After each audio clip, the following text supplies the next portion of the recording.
नमस्कार मित्रांनो, तुमच्या सर्वांचं स्वागत आहे आपल्या यूट्यूब चॅनलवर।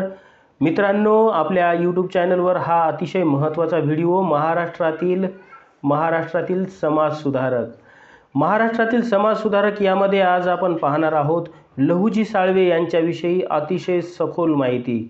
आयोगाने या समाजसुधारकांवर भरपूर असे प्रश्न विचारलेले आहेत, त्यामध्ये लहुजी साळवे हे अतिशय महत्त्वाचं नाव आहे।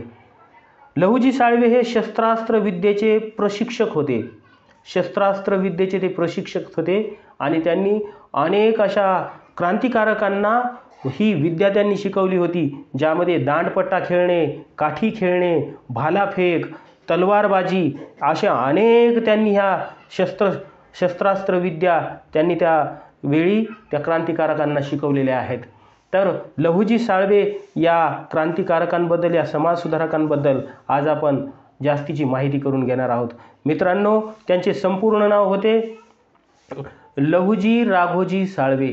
त्यांचे संपूर्ण नाव होते लहुजी राघोजी साळवे आणि त्यांच्या आईचे नाव होते विठाबाई। त्यांच्या आईचे नाव विठाबाई होते। त्यांच्या वडिलांचं नाव राघोजी लहुजी साळवे असे होते आणि त्यांच्या आजोबांचे नाव हे लहुजी साळवे होते। मित्रांनो, या ठिकाणी तुम्हाला असं वाटत असेल की त्यांचंही नाव लहुजी साळवे आणि त्यांच्या आजोबांचंही नाव लहुजी साळवे असं कसं? तर मित्रांनो, त्यावेळी आजोबा जर वारले तर त्याच्या नातवाला ते नाव दिलं जायचं आणि त्यामुळेच लहुजी साळवे यांना सुद्धा त्यांच्या आजोबांचं नाव दिलं होतं, म्हणून ते लहुजी साळवे म्हणून प्रसिद्ध झालेले आहेत। मित्रांनो, लहुजी साळवे हे छत्रपती शिवरायांच्या सैन्यामध्ये होते आणि त्यांना त्यावेळी राऊत ही पदवी मिळाली होती। आणि दुसरी, आपल्या आयोगाच्या परीक्षेच्या दृष्टिकोनातून पाहिलं तर ही एक महत्त्वाची गोष्ट आहे की त्यांचे वडील राघोजी लहुजी साळवे होते, त्यांची समाधी मांगीर बाबा मंदिर जे पुणे मुंबई हायवेवर आहे, ते त्यांचं समाधीस्थळ आहे। हे आपल्याला आयोग या ठिकाणी विचारू शकतो, हे तुम्ही याला VIP नोट करून ठेवा, ठीक आहे? हे अतिशय इम्पॉर्टंट आहे।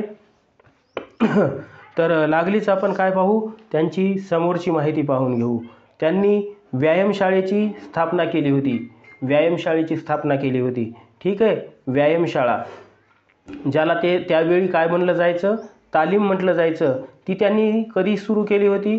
ती सुरू केली होती 1822 मध्ये। त्या तालमीमध्ये येणारे कोण विद्यार्थी होते? विद्यार्थी म्हणण्यापेक्षा त्यावेळचे हे सर्व क्रांतिकारक होते। त्यामध्ये प्रामुख्याने महात्मा फुले आहेत, लोकमान्य टिळक आहेत, वासुदेव बळवंत फडके आहेत, त्यानंतर आगरकर आहेत, चाफेकर बंधू आहेत, सदाशिवराव गोवंडे आणि त्यानंतर क्रांतीवीर नाना छत्रे व उमाजी नाईक। पहा, ही सर्व जी व्यक्ती आहेत, ही सर्व व्यक्ती कशी आहेत? अत्यंत कडाडून, ज्यांनी इंग्रजांना सळो की पळो करून सोडलं होतं, असे हे सर्व व्यक्ती आहेत। आणि या व्यक्तींना प्रशिक्षण कोण दिलं होतं? तर ते दिलं होतं लहुजी साळवे। यावरून आपल्याला लहुजी साळवे हे किती मुत्सद्दी आणि किती हुशार व तरबेज होते यामधून आपण पाहू शकतो। ज्यांच्या तालमीमधून बाहेर पडलेले क्रांतिकारक इतके चांगल्या प्रतीचे होते, तर यावरून सांगू शकतो आपण की लहुजी साळवे सुद्धा किती जबरदस्त व्यक्तिमत्व होते, ठीक आहे? यामध्ये त्यांनी व्यायामशाळा जी काढली होती त्या माफ करा, जरा खोकल्याचे दिवस आहेत, खूप सर्दी आणि खोकला झालेला आहे, तरीही व्हिडिओ बनवत आहे। मित्रांनो, मी तुमचं फक्त सहकार्य असू द्या, एकदा चॅनलला सबस्क्राईब करा। पाहू आपण, त्यांनी पुण्यातील गंजपेठ येथे 1822 मध्ये काय केला होता? ही तालीम सुरू केली होती, ठीक आहे? आणि हे देशातील पहिलेच युद्धकला कौशल्य प्रशिक्षण केंद्र होते। हे देशामधील पहिले प्रशिक्षण केंद्र होते ज्यामध्ये युद्धकला शिकवल्या जायच्या। या केंद्रात सर्वच समाजातील युवक तालीम घेण्यासाठी येत असत। या केंद्रामध्ये सर्वच समाजातील तरुण प्रशिक्षण घेण्यासाठी येत असत, ज्यामध्ये आताच आपण पाहिलं की महात्मा फुले, लोकमान्य टिळक, वासुदेव बळवंत फडके, आगरकर, चाफेकर बंधू, सदाशिवराव गोवंडे, क्रांतीवीर नाना छत्रे व उमाजी नाईक हे सर्व त्यांचे चेले होते त्या ठिकाणी त्यांना प्रशिक्षण दिलेलं होतं. शिवाय शस्त्रास्त्रांच्या गुप्त प्रशिक्षणासाठी गुलटेकडी परिसरातील निर्जन दाट झाडीमध्ये जागा निवडली होती. महात्मा ज्योतिराव फुले हे त्यांचे गोवंडे परांजपे हे मित्र वासुदेव बळवंत फडके, आप्पासाहेब भांडारकर, विठोबा गुठाळ आदींना मल्लविद्येबरोबरच शस्त्रास्त्रे चालवण्याचे प्रशिक्षण लहुजींनी दिले होते. सातारा, कराड, सांगली, कोल्हापूर, पंढरपूर, सोलापूर आणि पुणे या प्रांतांची तत्कालीन बंडखोर व दरोडेखोर मांग, रामोशी, भटके, विमुक्त यांना लहुजींनी एकत्र करून या बेडर माणसांच्या मनात स्वातंत्र्याचे बीज रुजवण्याचे प्रयत्न केले.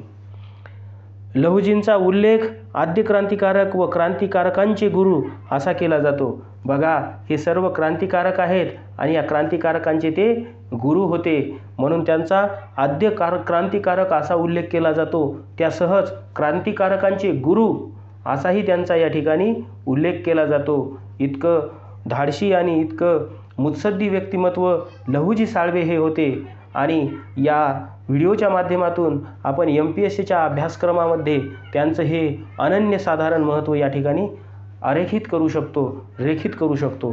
ठीक आहे मित्रांनो, यानंतर त्यांनी महात्मा फुले यांच्या कार्याला सुद्धा काय केलेली आहे, मदत केलेली आहे. ती कशी, तर लहुजींनी महात्मा फुले यांच्या दलितोद्धार सर्वतोपरी सहकार्य केले. फुले यांनी मुलींसाठी शाळा काढली, बरोबर आहे. यांनी 1848 मध्ये एक मुलींसाठी पहिली शाळा काढली होती पुण्यामध्ये. आणि लहुजी व रानबा म्हणजे कोण, तर जे रानोजी महार होते यांनी एकत्र येऊन महात्मा फुलेंच्या शिक्षण प्रसाराच्या कार्यामध्ये काय केलेली आहे, मदत केलेली आहे. दोघांनी अनेक मुलींना त्यांच्या शाळेत दाखल केले. लहुजींनी स्वतःच्या मुक्ता या पुतणीस या शाळेत पाठविले होते. मुक्ताने लहुजी आणि फुले दाम्पत्याच्या प्रभावातून तत्कालीन दलितांच्या दुःखस्थितीचे वर्णन करणारा निबंध लिहिला होता. तो ज्ञानोदय नियतकालिकात प्रसिद्धही झाला होता आणि ते झाला होता 1855 मध्ये मित्रांनो. तो पुढे नावी जोशीकृत पुणे वर्णन पुरवणी अंक 2 यात छापण्यात आला होता. फुले यांच्या शैक्षणिक कार्यास लहुजींनी भक्कमपणे मदत केली. फुले यांच्या मिरवणुकीत, सभेत वा कार्यक्रमात लहुजी आपल्या तालीमबाज शिष्यांसह हजेरी लावीत. सावित्रीबाई फुलेंचे शिक्षिका होणे सनातनी ब्राह्मणांना मान्य नव्हते, तेव्हा सावित्रीबाईंना त्रास देत. तेव्हा त्यांना संरक्षण देण्याचे काम लहुजींच्या आखाड्यातील 4-6 मातंग करीत असत. सावित्रीबाई लहुजींना बाबा अशी हाक मारीत असत. 16 नोव्हेंबर 1852 रोजी मिस्टर कँडी यांच्या हस्ते महात्मा फुले यांचा सत्कार झाला, तेव्हा लहुजी तेथे उपस्थित होते. 16 नोव्हेंबरला 1852ला काय झालेलं आहे, मिस्टर कँडी यांच्या हस्ते महात्मा फुलेंचा सत्कार झाला होता, तेव्हा लहुजी तेथे उपस्थित होते. महात्मा फुले त्यांना गुरु मानत. त्यांच्या साहित्यात ते लहुजींना आवर्जून उल्लेख करत. ठीक आहे. अशा प्रकारे आपण या ठिकाणी महात्मा फुलेंना त्यांनी कशा प्रकारे मदत केली हे या ठिकाणी आपण पाहू शकतो. आणि परीक्षेच्या दृष्टिकोनातून या ठिकाणी असं सांगता येते आपल्याला की यांचा जो कार्यकाळ आहे, लहुजी साळवे यांचा जो कार्यकाळ आहे, तो कार्यकाळ आहे मित्रांनो 1794. किती आहे, 1794 ते 1881. या कार्यकाळामध्ये त्यांच्यासोबत कोण कोण होऊन गेलेले आहेत, तर त्यांच्यासोबत होऊन गेलेले आहेत एवढे क्रांतिकारक.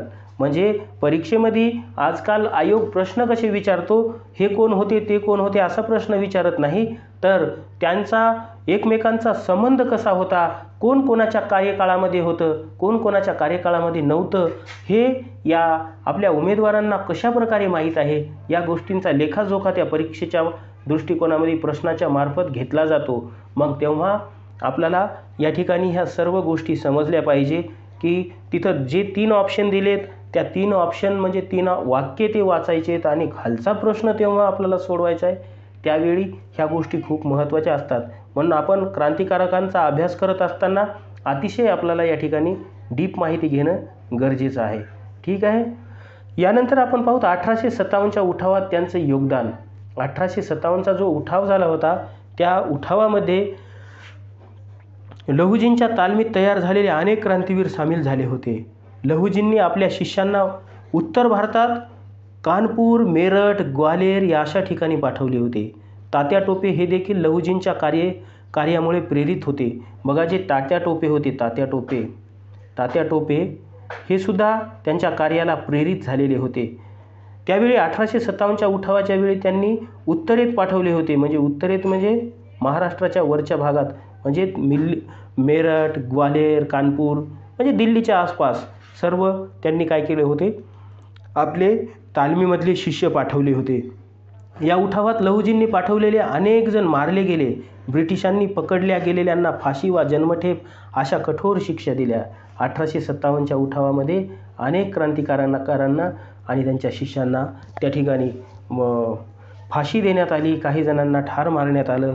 ह्या गोष्टी घडल्या. म्हणजे एकंदरीत सांगायचं झालं तर लहुजी साळवे यांनी संपूर्ण देशाच्या हितासह अत्यंत महत्त्वाच्या गोष्टी या ठिकाणी आपल्याला दिलेल्या आहेत. आणि आपल्या MPSC अभ्यासक्रमाच्या मार्फतसुद्धा कंबाईंडला लहुजी साळवे या क्रांतिकारकांवर खूप असे प्रश्न विचारले जातात. तेव्हा मित्रांनो, आजच्या या व्हिडिओमध्ये बस लहुजी साळवे यांच्याविषयी एवढी माहिती मी देण्याचा प्रयत्न केलेला आहे. तुम्हाला अधिक काही माहिती असेल तर कमेंटमध्ये सांगा. आणि यानंतर आणखी असे आपल्याला बरेचसे व्हिडिओ घेऊन यायचे आहेत महाराष्ट्रातील समाजसुधारकांवर. तेव्हा आपल्या चॅनलला सबस्क्राईब करून ठेवा. आणि आपण भेटू पुढच्या व्हिडिओमध्ये. तेव्हा आपण तुम्हाला नमस्कार करतो.